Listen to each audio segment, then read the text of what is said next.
yeah. Holy shit, we just like probably clipped hardcore in the audio there, but you know what? That's usually us anyway. What's going on, guys? It is the Trigger Happy Chatterbox. This is the world's greatest detective.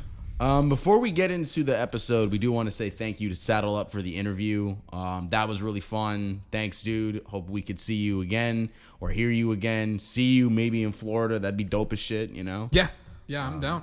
You know, but if anything else, before we get into all the news, guys, iTunes, Spotify, Google Podcast, Iheart, Podbean, we are all on there. Just in the keyword, type in Deadbat Official. You'll find us. Yep.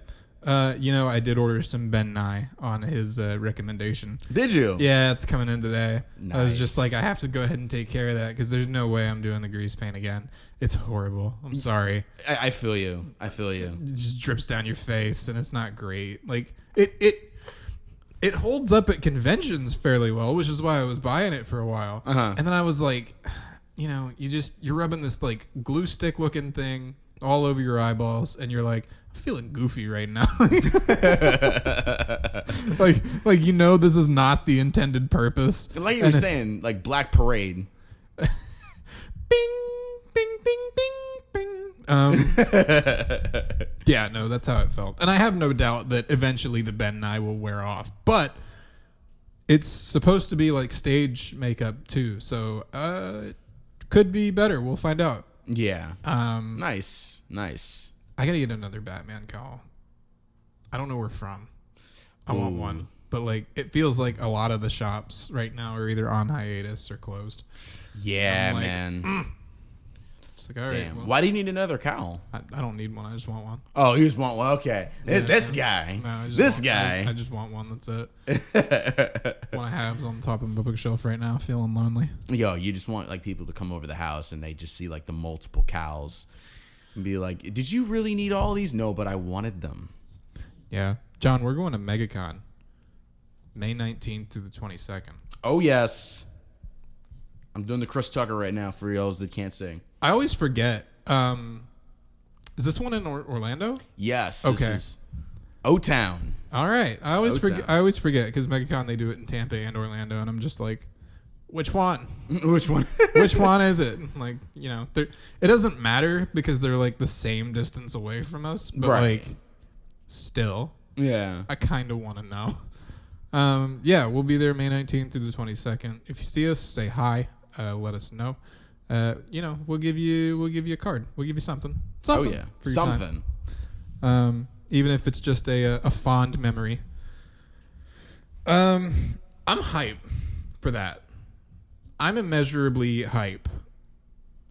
I mean, I've been looking at it for a long time as kind of like a deadline for like weight loss goals and muscle gain, stuff like that. Yeah. But I've kind of found that the less you look at conventions as a deadline and you start looking at it as just like a chill time with friends, it makes it a lot easier. It does. It really does. It makes it a whole lot easier. And I know we'll be there for all 4 days, guys. We're going to probably go Thursday to kind of get our badges, kind of see the landscape of things. Mm-hmm. I know I'm drinking my ass off when I get over there. That's for fucking sake. Because, like, bro, I haven't seen a Yingling or a Ciroc bottle since this fitness journey began. So, yeah, I'm definitely going to, kill it. Probably Friday I'll have, like, some Yinglings as, like, Jason. And people are like, that's appropriate. Yeah, you going to go out to drink with Dan again? What's up? You going to go out to drink with Dan again? Oh, yeah. Come on. We're doing that. You have to. Oh, and by the way, guys, your boy will also be there at the after party. So if you guys see me there, I probably will either be Jason, killing it, or Deadpool, literally dead. That's probably what's going to happen. Yeah, Dan is the master. Watch my coat flap in the wind. Like, oh my God, dude. Yo, so check this out. So this man, shout out to Dan the Spider-Man. He's a good friend of ours. This dude did not see it coming from me, but we were at that club in Pensacola, and it got to the point where he twinkle toes. This man is big as shit, but he can dance. So it got down to the Macarena, right? All of a sudden, he sees Flying Squirrel John jump right next to him and do the Macarena. He still is giving me shit about that, like, the fuck did you come from? Bro, you were on the other side over here just drinking. All you just did the Macarena. I'm like, bro, I do that, bro. I just do that, bro. I hear something familiar, I go for it. You know? It's a con memory I'll never forget. Just my dude wearing his button-up shirt like a jacket, no shirt underneath. He just opens the door and he goes, "I'm gonna go out and have fun. Watch my coat flap in the wind." And like, keep in mind, this was like 1 a.m. This was like, this was like I was already asleep because I'm old. Like, you know, I mean, Jimmy will give me shit for that, but like, usually these days, since I wake up for work really early, I'm in bed super early. So it's like I was in bed by like 9 or 10, right? And then I remember 3 hours into it, waking up, Dan talking about something, and then just going, "You know what? Fuck it. I'm going to go have fun. Watch my coat flap in the wind." And I was like, "What?" Yo, and then it did. And then you and me were like, "What the fuck?" Yo, he flapped it. Yeah, like he didn't wait for the wind. He flapped it. Yeah, like there was a solid when he did it.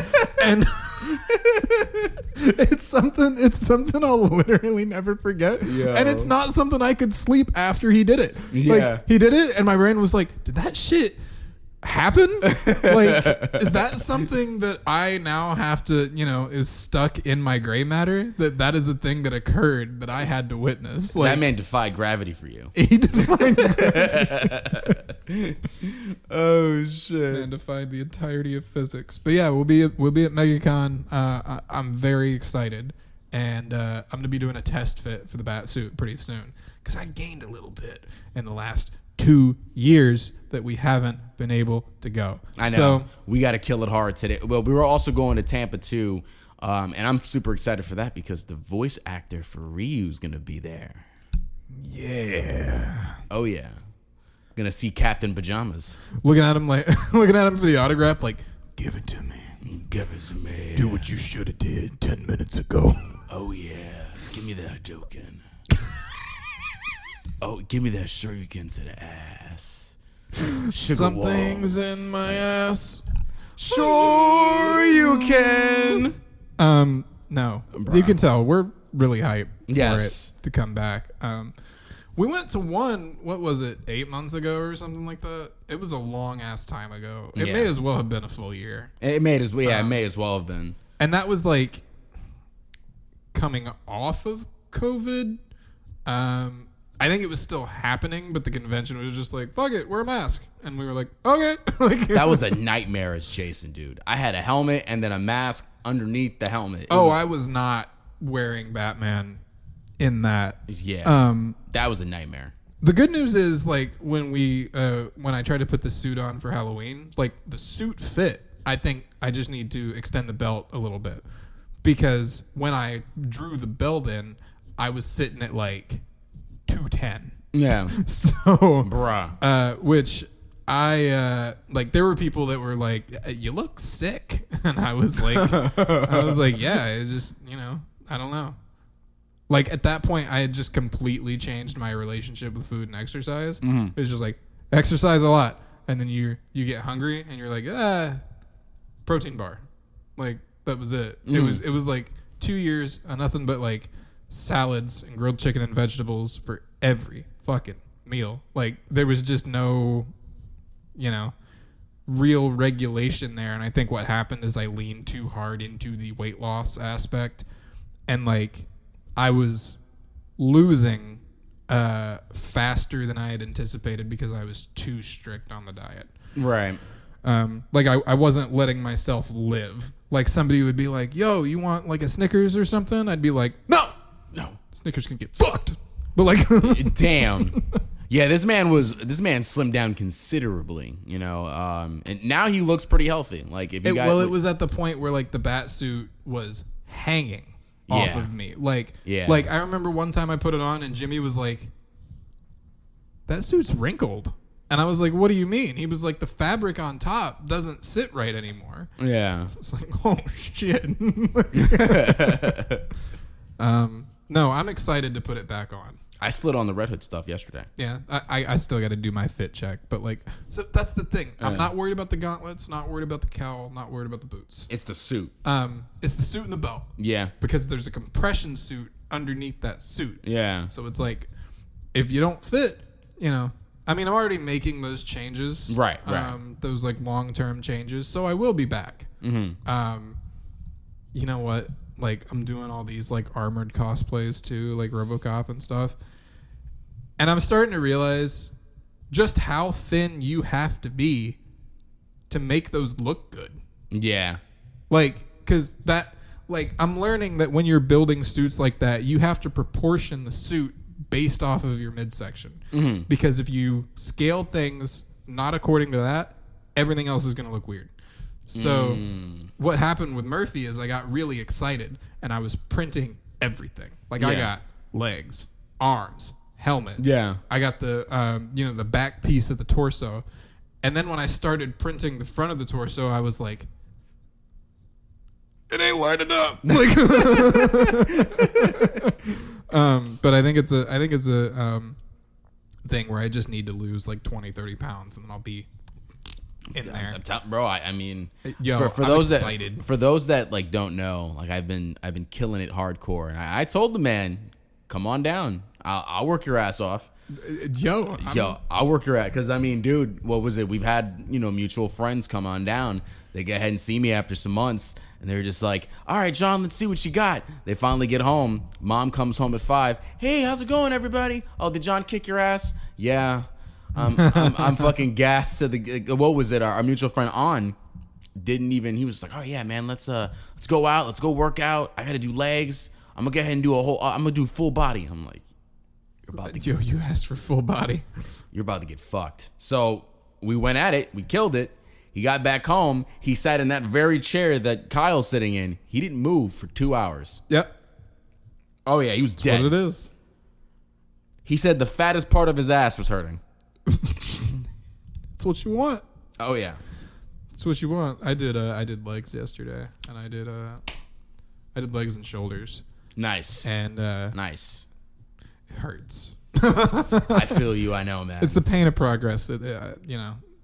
And my logic is, I did it once, I'll do it again. There you go. We'll be all right. We'll be all right. We'll be all right. But, like, I can't wait to, be in a RoboCop suit rolling through the cons and just drop it. Like,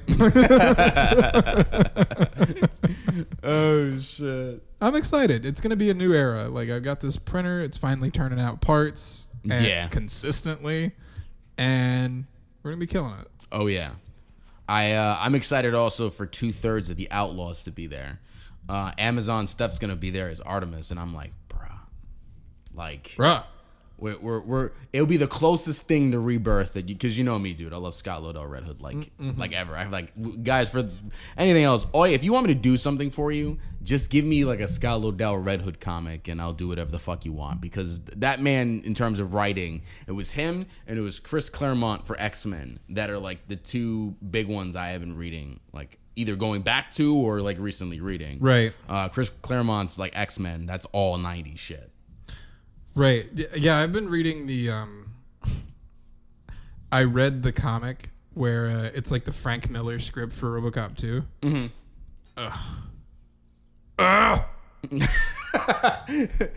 I did not. I hated it so much. Well, it had some cool stuff in it, but then at the end, Murphy winds up like getting together with Lewis, and I'm just like, I get it. My man got his humanity back in RoboCop 1, but maybe we leave it there. Like, I don't know, dude. Maybe he doesn't need, a romantic interest because he's, I don't know. Still mostly robot.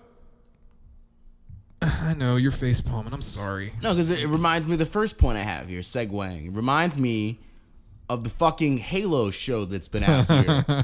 I'll get into it, dude. Let me just get my anger out, and then we can go through the rest of the list.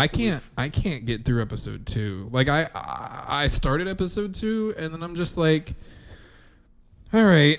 Like, I guess. Like, the combat is good. I love the combat scenes. Like, the action, clean. It kind of shows you a little bit of how threatening, the Spartans are in comparison to like rank and file UNSC soldiers. But the rest of it, I'm on episode 5. You can go in. I'm on episode 5. You can go in. Okay. Look, episode, what was it, 2 or 3? We finally saw Cortana go ahead and tell him that he had to peel off the stupid little chip in his kidney. That way he could actually have emotions. And I'm going to tell you this right now.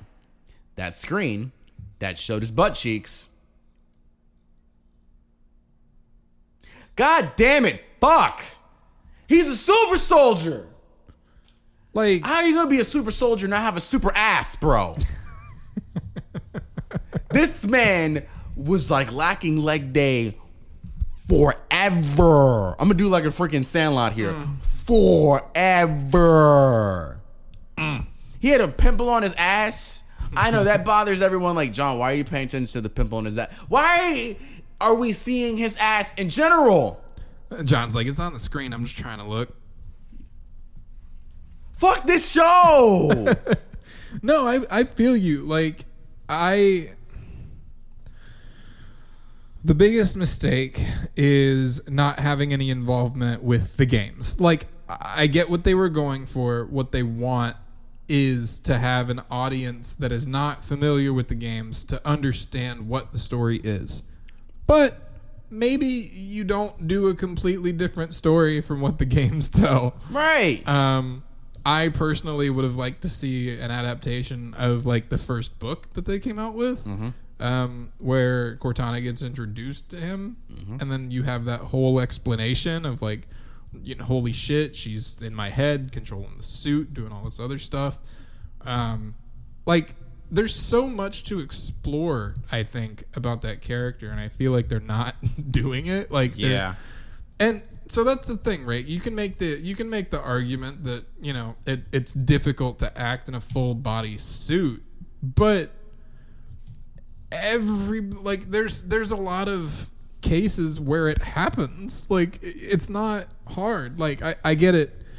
Taking the helmet off is, you know, a big sticking point for fans, and I kind of understand why it would need to be done for any like emotional scenes or anything like that, but it's like you've got all these actors, like all the Batman actors and Peter Weller from RoboCop and you know, people who have full face helmets that they have to wear all the time that just kill it. And it's just all about your body language, I think, at that point. I think they humanized him too early, is what it is. I think they humanized all the Spartans too early. Like, by episode 1, you were like, all right, just a dude. Instead, what he, you know, should be is a literal super soldier who has had all of his insides ripped out and replaced with, like, conditioning. I get it. I know. Fuck this whole show. I know. They CG'd the assault rifle, but they couldn't CG the memory of this show out of my brain. Did they really CG the AR? Yeah, in the fucking first episode, they fucking CG'd the assault rifle. And I'm looking over. Why? I don't know. That would have been so easy to do practically. I don't know. They spent all the budget on the suit. Yeah, they probably spent all the budget on the fucking suit, and they just like, oh, fuck it, let's get hand CG. They won't fucking see it. It's like, oh, come on, dude. Like, this looks like a low, but this looks like the deleted scenes of like Starship Troopers we've never seen before. You know, I think I disagree. I don't think it looks that bad. Like, I think the CGI looks okay. Okay, we're gonna have a debate here. I know. Let's go. I think the CGI looks okay, but I think it could be better. I like the way they did the Covenant. I think the Covenant looks really good. Okay, the Covenant looks good. I will agree with you there. That's kind of where I'm coming from. Okay. The Covenant looks really good, and the effects from the Covenant's weapons look really good. Like that time when the I think it was a UNSC soldier that got hit with like a needler or something. Yes. And then he just fucking disintegrated. I was like, whoa. Like, yeah. See, that's coolio. I like that. In episode 4, I actually like the ending where, you know, Master Cheeks over here got knocked out by freaking Donkey Kong being a brute. My man said Master Cheeks. Yeah, that's what the memes are calling him, Master Cheeks. Fucking Master Cheeks got whumped by Donkey Kong being a brute, and the brutes came in, and I was like, oh shit. Like this, and it was not like no small little brute on his size and his level. We're talking like a big ass brute, like mammoth. just knocked him out like a fucking, like just like went boop, like a domino. So he went down, and then I'm thinking to myself, oh shit, if that's one of them, imagine the fucking king. Right, but I think really what's telling is that all of the game promotions look better than this. Like, all of the promotions that they made for Halo 3 look better. Oh my god, you're not wrong. You're not wrong. They look, gritty and realistic, and it those promotions look just like combat. Mm-hmm. And the CGI on the aliens in those promotions was rough. Yeah. But aside from that, if you went in and you touched that shit up, it'd be alright. It'd be alright. It'd be killing it. Like, yeah. All of the actors in those promotions sold that shit. Right. And then to top it off, they folded those promotions into the story. Mm-hmm. Like, I don't know if you remember this, like, promotion where they were showing, like, the assembly line where they were assembling all the warthogs and stuff. Oh, okay, yeah. Mm-hmm. I do know that. Screwing the barrels onto the sniper rifles and stuff like that. That shit looked clean. That looked clean. Why didn't we get it there? Why didn't we get it here? Okay, one last point for the Halo show, and we're going to move the fuck right on to whatever you have on your list. Fuck that damn Dr. Halsey that's in the damn show. She happens to be... like the treat, her face every time I see her. I don't want to be mean to the actress, but like every legit time I look at her, I feel like she saw something just out of this world before she looked over at like a gun is being pointed at her to act in the show. Her eyes are just like just like bugged out, like anime eye, just like bulging out of her fucking skull. I mean, probably considering what this show's probably going to do to their careers. I'm just saying. Oof, there's a drug out there. It's called lean. That's what I'm doing right now. I'm just saying. I'm leaning on his joke right now. I got some movie announcements. Sup? The Batman 2 is greenlit. Yes, boy. Yes. I gotta be like, I think I'm one of those people that would. I still really like Affleck and his portrayal. Okay. But like, I think I'm on the Pattinson train now. I mean, I can't blame you. You and I, when we went to go see that film, I think we were like, all right, let's see how this rolls. We're hopeful that this is going to knock it out of the park. What happened? We left the theater. We were like, all right, let's go. Yeah. The first thing I said was the villain has to be Hutchins, number 2. Yep. Number 3 has to be something we've never seen before. And I'm going to say it here. Court of Owl's got to be number 3. People really want Freeze. Like, I get it. But I think before we start dealing with the bigger supervillains in his rogues gallery, I think we got to start small first. I'd like to see Pike, to be honest with you. Yeah, I like to see that. Obviously, the third movie, if this ever gets greenlit, I'd love to see the Court of Owls. Yeah. Because I feel like that would kind of tie into the first movie with how... the families are corrupt and everything, and it goes deeper into how corrupt the families really are. Because imagine this twist. His mom and his dad were part of this whole group this entire time. I really want Court of Owls in part because League of Assassins was already done. Yeah. Batman Begins. Otherwise, the League of Assassins would have also fit here. But Court of Owls needs to happen. Yeah. Because that would be... incredible. Like to have something else, some other being in a suit that changes their entire appearance for Bruce to reckon with. Yeah. Because leaves a lot of psychological shit in play where he starts thinking, is this the way Gotham saw me? It was just a menace, just something to be terrified of instead of inspired by. I remember, I think someone was saying that, for the third movie, they should introduce Raish because he's going to need a lot more training against, the Talons. He's going to need a lot more training. So I thought, man, that'd be cool if you do weave in Raish to get him to learn that extra training, and then he fights off against the Talons and everybody in the court. However, it really goes against the groundedness you're putting for this whole little trilogy here. Yeah. Because Raish is on some next level type shit with the Lazarus Pit and everything else. I mean, any of the Rogues Gallery people are outside of, the Joker and Harley, you've got Two-Face, I guess you could do. Penguin, they've done, and Colin Farrell did a really good fucking job with that. Fuck yeah, he did. But then you've got like, Freeze and Clayface and Ivy and Man-Bat and a lot of these really high-profile villains that have these otherworldly powers that he would have to deal with, which like I don't know if I can see this incarnation of Batman do that yet. I certainly would have liked to see Affleck's, but it wasn't in the cards. Yeah. I mean, we saw him get to deal with Superman, but that was it.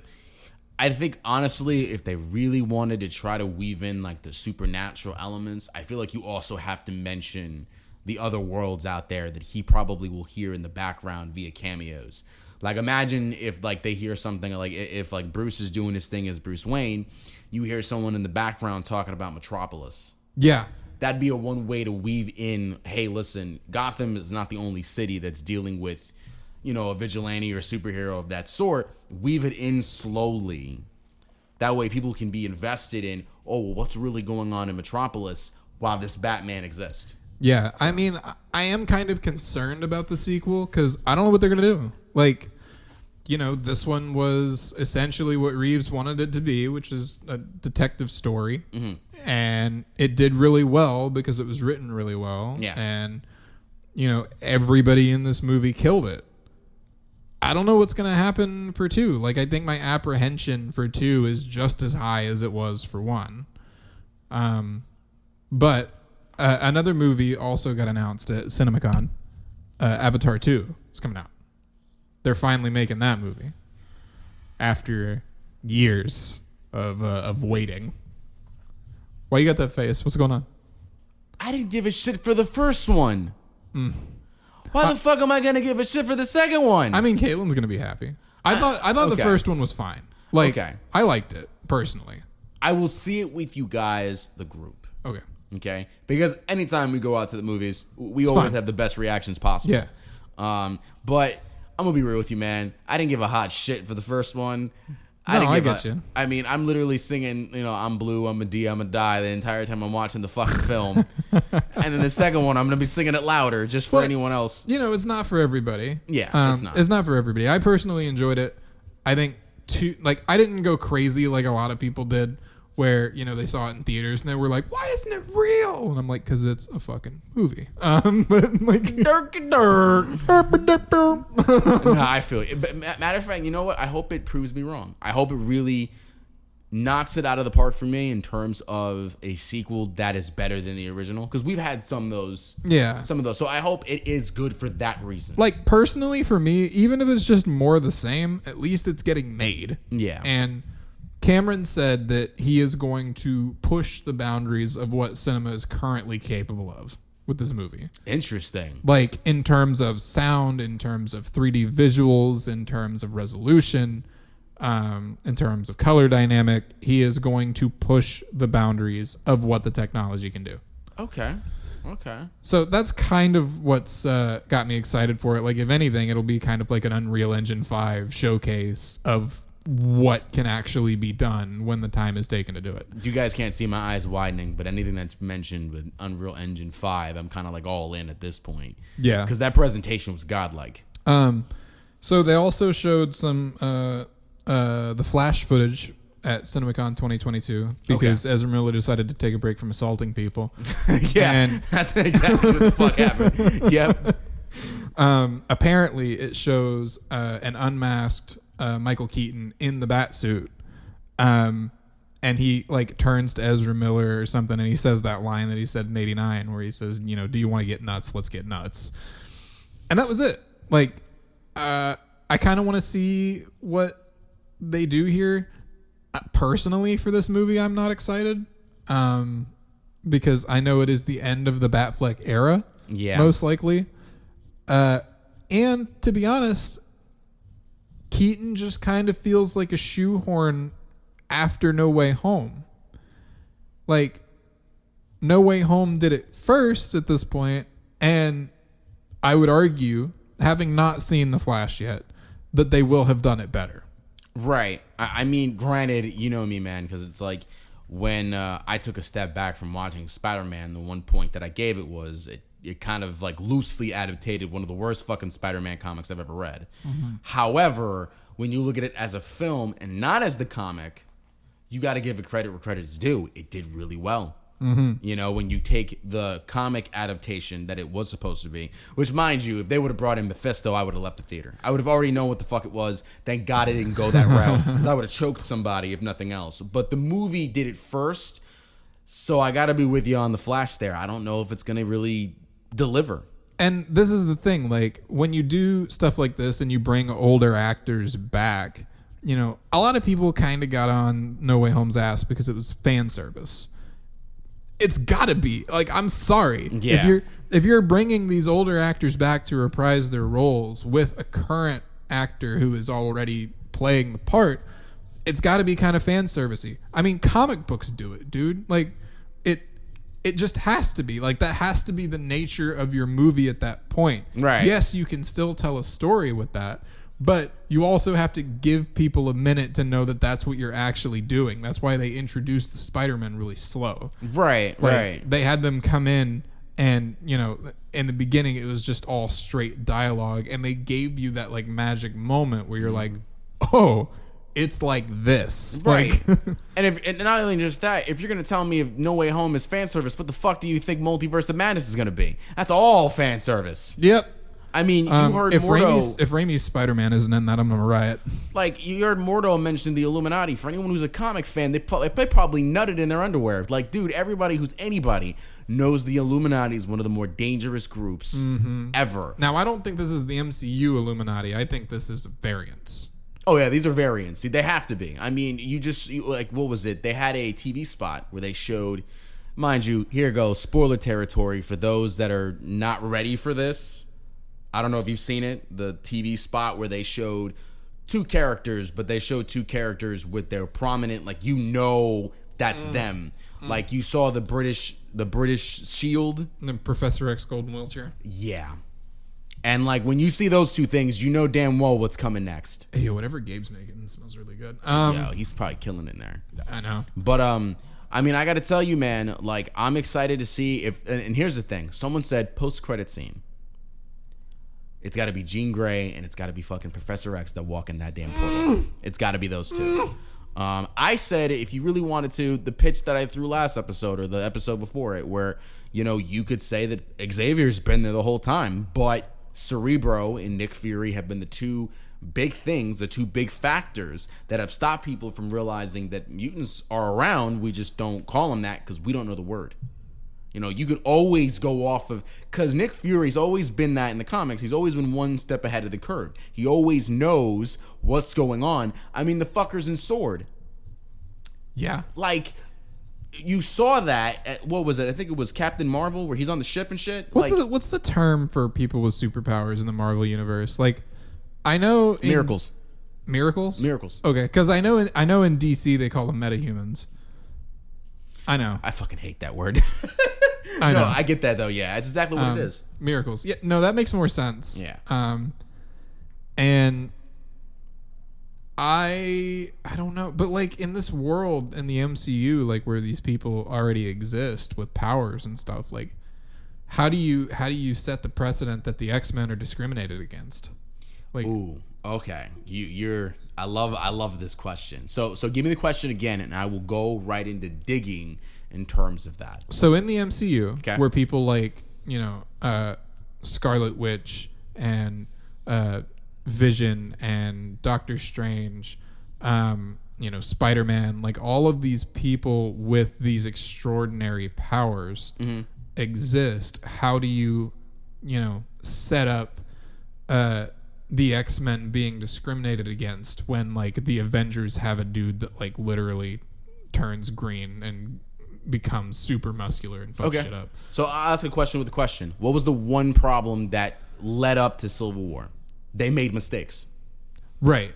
So you're gonna have to build the idea that these miracles are making mistakes. And so obviously mainstream media in the Marvel Cinematic Universe, Because obviously, throughout the movie, they're going to have obviously news outlets cover it. I mean, we saw that in the first Avengers movie. They had news outlets cover the Avengers. You're saying that when like more show up, they're going to be like, oh, here we go. Like, yeah. It's going to happen again. Get ready for New York to be fucking rolled over one more time. Right. And so you could always play the idea that, like, they're making mistakes. I mean, if anything, the original Civil War story was, along with Ultimate Alliance 2, with the New Warriors, it was like one more mistake and we're all fucked. Then the New Warriors show that was going on in Ultimate Alliance 2, I forget one of them, he had, like, this power that was, like, nuclear. He fucking blew up all of Stanford. When that happened, that's when the government was like, we can't have this no more. You guys are kind of losing your shit. We can't have this no more. We got to put this Registration Act down. So you got to set it up to where at first they look like the villains, like how the Batman was. You remember that? You remember that fight where all the guys were fighting, and then the one guy that he tried to save didn't know whether or not Batman was good. He was scared of him. He was scared of him. You're going to have to put that in there where you don't know if the mutants are really good or are they evil. They've got powers. Can they use it against you? And then at the very end, you can make the payoff where, yes, they're trying to be very much like you. They're trying to live and breathe in a world where, yes, they got more adversity than you. They got to live with people who look at them like schmucks when they're trying to live just like you. So if you play it off, I imagine them introducing the X-Men into the MCU, and then, Wolverine coming in and basically telling Sam Wilson to sit down, and Jean Grey telling Wanda to sit down, and then it's like, oh, who are these people? Yeah, and you could get off the idea where, that's the driving force. Like, you have to have a driving force for these films. And that's one of the things that I love about, obviously, the Batman, at least the beginning act. We saw the driving force of what he was doing. Beginning act was like a comic. Oh, yeah, it was a comic. So good. The Winter Soldier, he had a driving force. He was trying to understand his second life, being out of the ice, being away from the Avengers. What is he doing? And adjusting to it as he's going through his entire story arc.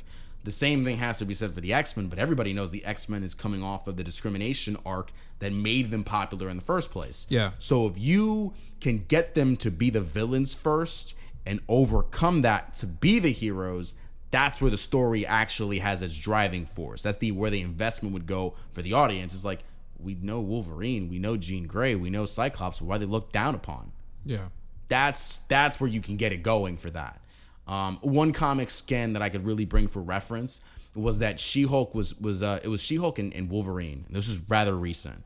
And she came out and she was like, oh, well, I'm glad that I'm not kind of being, like our Avenger buddies are not being discriminated against. Wolverine stopped her in her tracks like, you better chill out, bro. I got to deal with that shit. And my mutant brothers and sisters got to deal with that shit. I don't know where your 6'7" ass is coming from, but you don't know where my struggle is. And despite of the fact that Wolverine being kind of removed from the X-Men, like, full time, he still has the struggle of being looked down upon because he's a mutant. He's not Cap where he could just, walk across the street and be a renowned hero. No, you got people throwing food at his face. You know what I think I'd like to see? You know what I think would be the correct way to handle it would be? You unite Deadpool with the X-Men. And then you have them go on like a solo series where you do a couple movies with X-Men and Deadpool and him setting up like an actual X-Force and all that stuff. And then you mash the Avengers and the X-Men together in an Avengers versus X-Men movie. That'd be really awesome. Damn, you mentioned X-Force, and that's kind of a nice little tie-in we can swing in there because. Granted, I'd love to see Josh Brolin come back as Cable. I think he did a great job for the gruff, gritty. Yeah. But I also want to see characters that we have not seen in movies. We have seen them, but we haven't seen them in their actual characters. Like one character that I mentioned to a friend of mine on Discord that he was like, all right, we already know your comics. In the Logan movie, 2017's Logan, there was a character in the movie called Richter. That's one of Cable's lieutenants for the X-Force. I would love to see him. I would love to see Warpath. I would love to see Cannonball. All those characters. That's Liefeld's territory. I just want the Juggernaut back. Sorry. I'm the Juggernaut, bitch. But you could just tell, like, when you mention X-Men to me, I'm all about it. I'm excited for it. I'm excited for Multiverse to finally dive into that shit. Like, hardcore. I'm so ready for them to dive into. I just want to go in the theater one day for the X-Men movie and they're playing the 90s theme as we're sitting down. You know what I'm saying? And you're just sitting there waiting for the film to turn on. Like, that will be some shit, man. All right, so we've kind of talked about Doctor Strange too. Yeah, we're good. We could proceed. I've got a couple news pieces for you. Batwoman's been canceled by the CW after 3 seasons. So there is a God. That is canceled. There is a God. Legends of Tomorrow was also canceled. There is a God after season 7. Fucking hell, yes. Some possible bad news. Warner Brothers Discovery might sell off some of its gaming studios and intellectual properties to big players in the industry. Okay, so what games are we talking about? They haven't said anything yet, but apparently they are shopping around. And some of the names that are in the ringer right now are Microsoft, Sony, Take-Two, and get this, EA. Anybody but EA. Yeah, anybody but EA. Anybody but EA. And then I might say anybody but Take-Two also, because they don't really, I don't really keep up with their releases, but my understanding is that they have a very slow schedule. Mm-hmm. And if you're going to take these IPs, I want games. Okay. Like, you said Microsoft, Sony, Take-Two, right? Yeah. And, like, they're probably, floating it around to a lot more than just that. But, like, okay. when we're talking IPs, we're talking, DC, Lego, Harry Potter, a bunch of these big franchises they're talking about selling the game rights to. Okay. So I could see a couple of companies taking that. The Lego stuff, I don't know why, dude. I could see the Lego stuff being taken over by Nintendo. I could see that too.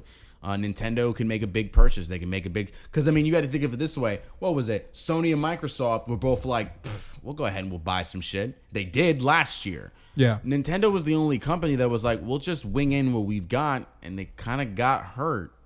Like, they kind of got hurt over it. Because those are IPs. Those are things. Because now in the days of what we got going on, now you have, like, Microsoft going with their Game Pass, and what we were talking about a few episodes ago, where PSN is now upgrading their shit. Mm-hmm. Nintendo has to follow suit. They already got hit hard because their policies are getting questioned now. So now they got to really compensate for their fucking policies being questioned, and if they get IPs that people can trust, now you got them back. So I think that is a good move for them if they swing in and grab something like Lego. I agree. Yeah. Because their policies were ass like 3 weeks ago from what I was reading. Like, it was ass. So if they get those policies, if they get those IPs, Nintendo's back in. Hell yeah. Oh, yeah. I just remember, like, turning the Game Boy on and hearing the bling. Oh, my God, dude. Different times. You're going to have me do a walkthrough of fucking Gold and Silver. I know. Different times. And, like, Everstone the shit out of Chikorita level 100. Entei-sized. Also, PS Plus already has their games for May out. Okay. So you're getting FIFA 22 on PS5 and PS4, Tribes of Midgard on PS5 and PS4, and Curse of the Dead Gods on PS4. Like, not great. Like, it's there. Right. It is what it is. Mm. Who the fuck plays FIFA? Anyway, I'm sure you guys are out there. It's not my thing, and that's okay. There's a small little selection of people who play. Yeah. Obviously there are people that play because they keep making them. Yeah, keep making them. It's just like, I don't know. It just doesn't feel entertaining to me. I never, like, enjoyed playing sports games on console. If they were fun ones like NBA Street and like NFL Blitz, those were fun ones. But, like, things that have a twist to them that Yeah. aren't just like a simulator like NCAA or NFL. Yeah.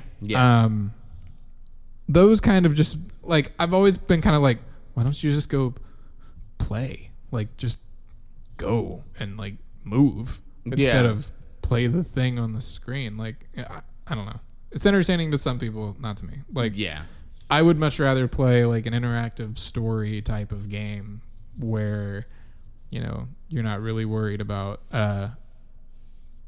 doing a video game simulator. But I guess that's kind of the same thing for like regular simulators, right? Like, I play PC Building Simulator, so it's like you could reverse the logic and be like, Kyle, why don't you just go fucking build a computer? Like, Yeah, I mean, I feel you. At the same token, I also really have to agree with you with sports games because I never really got into them. But it's fantasy fulfillment, I think, because I feel like a lot of people that play them are like, I wish I was a player. Yeah, because I play fantasy basketball, but I do that with like other people.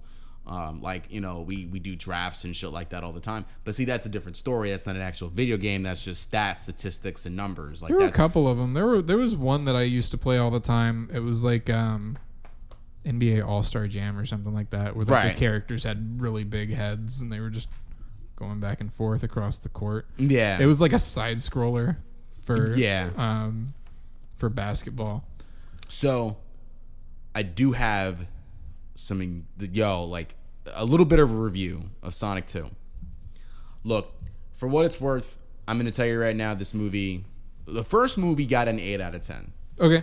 And that was already a good thing for because, dude, going into this movie already got hit with the really shitty version of Sonic they were going to put out. And then when fans got on their ass, they were like, all right, we'll give you guys the real Sonic. They gave him the real Sonic. That movie kicked ass. The second film was supposed to be leading into, you know, Robotnik coming back, and then obviously the inclusion of Knuckles. Mm-hmm. Now, I lost my collective shit. Guys, by the way, I'm also going to tell you some spoilers, some things that if you have not seen the film, do not listen to, fast forward the fucking podcast, because what I'm about to talk about is some shit. So, the original Sonic Adventure... I'm gonna slap a timer on you. Okay, cool beans. So that way we can... All right, hang on. Fast forward about... What's up? 8 minutes. 8 minutes? Okay. Go. So, here's the dealio. We saw the inclusion of the Chaos Emeralds.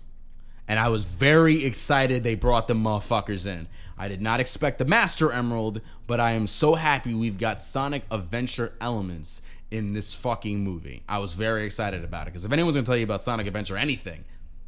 Sonic has like a long storied history of games that are like, and games that are like, oh. Yeah. The one thing that made me jump out of my seat was the Mystic Ruins being shown in that fucking movie. I was fucking excited because I didn't think they were going to go that heavy with their mythology, but one of the reasons why I love the first Sonic Adventure was it got into the story of the Mystic Ruins, the Echidnas, like the overall history of where they came from. They were like this warrior race. You're speaking straight Spanish to me right now. I'm breaking it down. Hold on. Okay. So the first movie, what they showed was this warrior race in like Green Hill Zone going after Sonic, because Sonic had this ability, obviously going fast and everything, and they wanted some of his power. And so, and what was it? The owl that was raising Sonic had all these damn rings, and these rings are like portals. So I like the way that they did it, okay. And it was portals to different worlds. And Sonic had to hold on to those rings, which of course, obviously the game, it was just rings, but those rings were to keep you alive. But the first movie, to get into it a little bit, those rings were portals, just to kind of really cap it off. The second movie was to really show you a little bit of the mythology of the Echidnas, which is what Knuckles is. Okay. So Knuckles is an Echidna. He has different powers. He has different abilities. He's basically, if I had to really put him power-wise in terms of strength, he's like Broly, and like Sonic is a Goku. So more strength, more brute strength than it is Sonic. Sonic's more speed, agility. Tails is more the brains of the group. Gotcha. So with this movie, it was really showing how powerful the Chaos Emeralds were. So we saw the inclusion of the Mystic Ruins, which was where the Echidnas were. That's their homeland, if nothing else. Just vibing out in the Mystic Ruins. Vibing out. I wanted them to play the fucking theme song, but they didn't fucking play it. But we did get one cool element at the end of the film, and we're gonna lead into the post-credit scene here in a second. But we did get Supersonic. And I was fucking thrilled. He had to fight against Robotnik, the Death Egg, and it was freaking Supersonic. And I was like, I was like, it's about fucking time we see that. Now, what is Supersonic? It's Sonic with not only it's Sonic with all the Chaos Emeralds with their powers, the positive elements of the powers of the Chaos Emeralds. Because there's negative aspects to the Chaos Emeralds, which of course that leads into Perfect Chaos. Which Perfect Chaos is like this. He's the embodiment of what the Chaos Emeralds were in its negative aspects. Okay. So there's good and bad with everything, obviously, what you get, but it's the negative aspects of the Chaos Emeralds. So Chaos wasn't introduced in the movie, unfortunately, but you got the positive aspects of the Chaos Emeralds, and Sonic had to find a way to fight against Robotnik, because Robotnik was like, I've got the upper hand, and you got shit. What do you have? And Knuckles at this point of the film was like, I got fucking deceived by like Robotnik, because Robotnik was like, I got somebody you need to fight against. I need help. You need to go after this guy. And deceived Knuckles. And Knuckles didn't know about it, which really follows the Sonic the Hedgehog 3 storyline, where he was like, okay, I'm going to help out Robotnik because he's got a point. Fuck you, Sonic. No. Like, he's now saw, oh shit, like Sonic is really the good guy. And I got deceived. And so Knuckles was like, all right, man, like, here you go, blah, blah, blah. The Chaos Emeralds formed around Sonic and were able to give him the power of Supersonic, which is just Super Saiyan, just Supersonic, though. He beats Robotnik, and then we get to the post-credit scene. I'm going to let you guys know I went nuts. I left the room. Because I didn't watch it in theaters. I watched it in my room. It was that big. It was that big. So they talked about how there was a secret organized scientific building that had some unknown subject that was in there. The unknown subject. It's Mewtwo. Shit, I wish. No, it was Shadow. It was Shadow the Hedgehog. Now who's that? So for those that don't know, Shadow is another hedgehog that people would mistaken for Sonic in a heartbeat. Is he as fast as Sonic? That's an argument for another day. But Sonic Adventure 2 storyline is basically where they're trying to follow into, where basically Robotnik's grandfather has like the ultimate life form that he's trying to bring across the earth. Now, Gerald Robotnik he's a fucking, if Hitler had kids, motherfucker would be in that line. Ooh. But regular Robotnik was like, yeah, my grandfather had this amazing, scientific mind, and he was basically trying to find the ultimate life form, or he made the ultimate life form. It's been a minute since I played 2. But, and we all thought it was Shadow, but it really wasn't. And it was like this fucking huge ass, like, behemoth monster that you have to fight in the second game. Needless to say, we're kind of getting into that storyline. And Shadow, I believe, was made not because of like Sonic's DNA. That's totally Metal Sonic, which thank fucking Christ we didn't get that fucking character in the movie, because I would have left. I would have turned off my TV. I'm learning that Sonic has a lot more expansive lore than I thought it did. Oh, it has so, and it kind of leaned a little bit towards Sonic X. That cute little Sonic cartoon, Gotta Go Fast. Yeah, it kind of leaned a little bit to it, because I mean you have humans that are kind of Sonic's friend.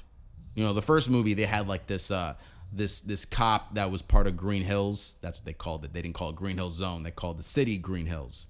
And Sonic always saw him eat like donuts, so Sonic called him the Donut Lord. He called him Donut Lord. And he was part of it again, but this time he was trying to help Sonic fight against Robotnik, because the first film he helped Sonic fight against Robotnik the first time. It's like, dude, we gotta stop him, because like this dude is fucking crazy. By the way, I love the performance that Jim Carrey has gave twice to Robotnik. Did we pass the limit? Mm-hmm. Oh, 1 minute. 1 minute. Overall, good film, guys. 8 out of 10. No, 8.5. Never mind, because Shadow is being introduced, and I can't wait. Oh yeah. I think we capped off everything for the spoilers. That is really, really expansive. Like I didn't realize that Sonic was just a whole thing. I should have. But to me it was like little blue guy. He runs. Bling bling bling bling. Yeah.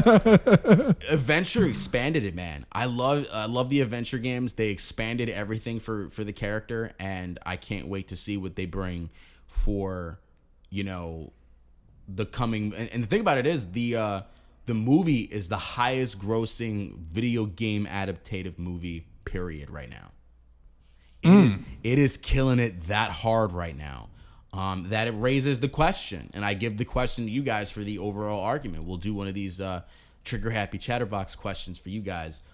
What video game movie do you want to see now that Sonic has kind of paved the way a little harder than Mortal Kombat has?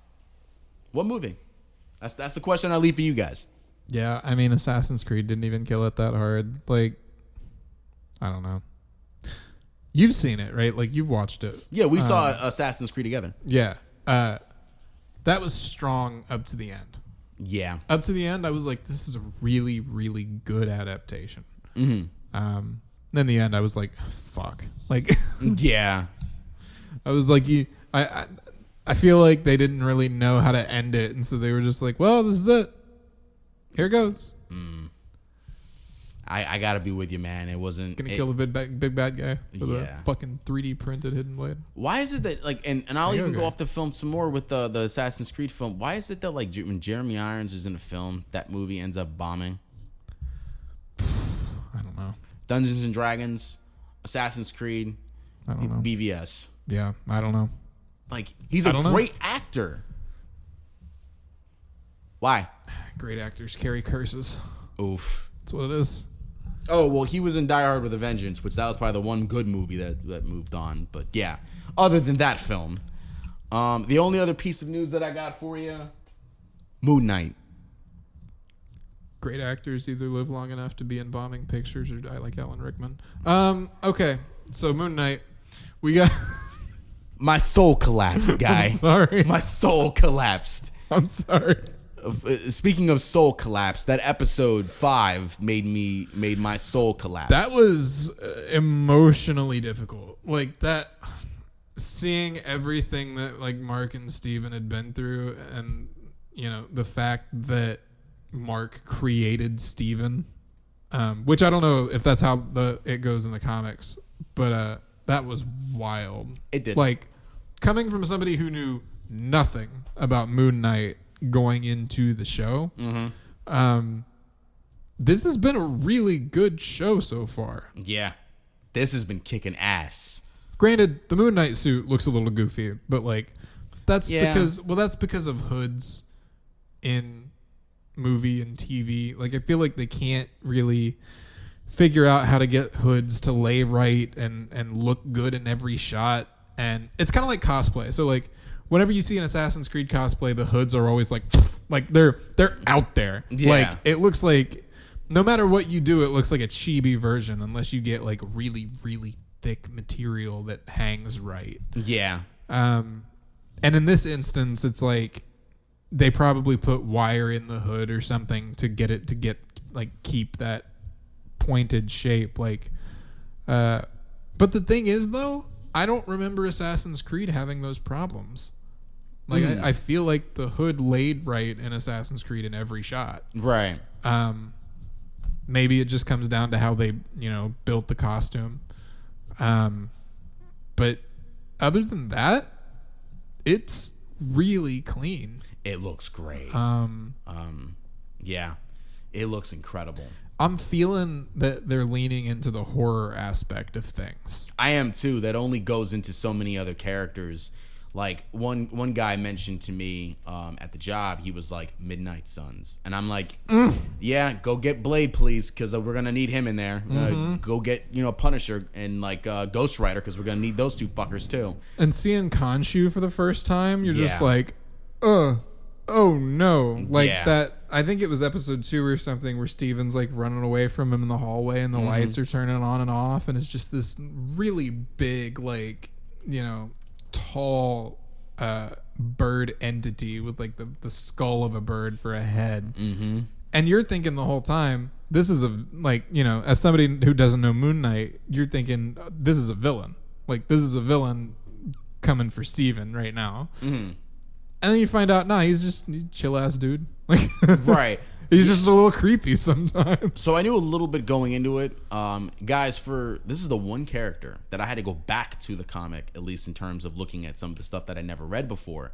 Because Mark / Steven / I'm not going to spoil it here, but there may be a third character that he makes for himself. And that's for people who, you know, go into the rest of the stuff. It was the one character that I didn't know that much about. I knew that Deadpool and his history was not good. Deadpool rather not follow him and rather not be around him because of just how crazy. And that's saying something considering Deadpool's a fucking crazy guy. No. Moon Knight's far crazier. Far crazier. If I ever do see a Moon Knight around me, I'm probably going to call him Sailor Moon and just buck the fuck out. Deadpool would be like, yeah, I hear some voices. I got a couple of voices. And then Moon Knight's like, yeah, I've got, like, you know, 3 separate personalities that can take over my body whenever. And Deadpool's like, okay, that's different. Like, yeah, that slaps differently. I'm gonna get out of here. What the fuck? What? That's like my issue on crack. Yeah. Like, just not to mention, you look like a lost clan member. Damn. Yeah, I said that. Do you imagine, like, if we run into a Moon Knight cosplayer and, you know, you start talking about, like, the mental issues that Deadpool has and that Moon Knight has, and then Deadpool's just like, do they all take whey protein, or is that just one of them? Oh, shit. Who does the workouts? Like, who does the workouts? Want to talk to that guy. Does Steve do push-ups or do Mark does push-ups? Which one? Got to revamp my plan. Must be nice, though, for, like, Steven to not have to work out at all and just wake up jacked. Oh, yeah, wake up completely jacked, and he's just like, oh, Mark did this. Wake up completely jacked, and he's just like, what the hell happened? Like, I never had abs before. Where did these come from? But what you got else, buddy? Because I think I went through, like, the multitude of my list here. Yeah, I went through the multitude of my list. I've been reading Darth Bane. I've been reading a Star Wars book called Darth Bane: Path of Destruction. And I don't know if you've ever read it or if you know who Darth Bane is. I heard of it. So Darth Bane is a character who works in on this like backwater world in what they call a cortosis mine. Mm-hmm. And cortosis is kind of like Beskar. Like, it's one of the lightsaber resistant materials in Star Wars. Mm-hmm. And it's so difficult to mine that, like, it's a common occurrence for their mining equipment to just give out. But he grew up in the cortosis mines, and his father was, like, very abusive towards him. And then unknowingly one day he kills his father with the Force. Like, he chokes him out. He just dies. And the whole time he grows up thinking it was a coincidence that, like, his father, you know, had some kind of underlying medical issue or something that caused that to happen. But he also approached it with the attitude of, like, good riddance, don't need him. Yeah. Right? And then eventually, not to spoil the book, some stuff happens that he gets involved with on that planet, and he has to ship out. So what he decides to do is ship out and fight in the Sith army. And then during that time period, he realizes that he has some kind of innate ability that makes him excel in leadership, because he can tell what is going to happen before it happens. So it's kind of like how Anakin discovered his powers. Interesting. And then one of the Sith Lords finds him and is like, oh shit, that's a Force ability. You're coming with me. And the way they explain it is the Sith at this point, this is like a good bit of time prior to episode 1. Like, this is probably like 1,000 years or something before episode 1. And they have a bunch of worlds where they're training different Sith according to where they're going to fit within the Sith hierarchy. Right. And Korriban is like the Sith home world, and you know this from Knights of the Old Republic. Yep. And Korriban is where the like top tier meant to be Sith Lord material goes. Right. So this guy drags Bane all the way to Korriban, and he's learning various tips and tools and stuff. I don't mean to interrupt you. Every time I hear Knights of the Old Republic, I think stress and me almost failing the 8th grade. But continue, I'm sorry. I feel you. And you might actually want to read this book because Bane learns his philosophy from Revan. Like, oh no. Like, in the Sith library, essentially, there's like ancient tomes written by Darth Revan. And he is learning from those. And the reason he chose the reason he chooses that name Bane is because that's what his father called him. Right. So he just kind of owned it. And during his schooling, he winds up killing one of the students in the ring. Like, the dark side just completely takes over him, and he just wipes this dude out. And then he decides, you know what? I'm big enough to challenge the top tier student to take his spot. And he gets his ass wiped. Like, he just gets wiped the floor with. Like, Bane, like, gets destroyed by this guy. So Bane's confidence is fucked. And part of that is because he pulled back from his connection with the Force after he had the realization that he was actually responsible for his father's death. Yeah. And when he finds it, he literally comes back to challenge the same guy and just plays with him. Like the way the fight is described is he sees multiple instances where he could take this dude out, but he doesn't want it to be over that fast. Right. And they've got these like blades. They're not lightsabers, but they're like vibroblades from Knights of the Old Republic, but they're coated in like a paralyzing agent. And he was like, at one point he noticed that this guy overextended himself, and he was like, I could hit him in the arms, but like, why? Like, it'd be over too fast. I want him to suffer. Right. Takes that dude out, and then eventually he decides, I'm going to go into the Valley of the Sith Lords because I think there's some ancient knowledge that's there that I can obtain, and that the Sith Lords will show themselves to me if they deem me like a worthy successor. And the person overseeing the academy on Korriban is like, go. Just go, waste your time. And he was out there for 2 weeks looking for answers and found none. But on the way back to the academy, he realized that everything that they were doing at the academy was the antithesis of what the Sith are supposed to be. Like the whole point was for them to upkeep an army against the Jedi. And you can't really do that if the Sith are constantly killing each other for dominance. Yeah. So, like, they were forging a new, like, order for the Sith to follow that wasn't what it should have been. And Bane saw that. And he was just like, cool. Clearly, you guys have nothing left to teach me. Because at that point, he had reached a point where even the Masters were scared of him. And he was like, I'm going to dip. I'm going to bounce.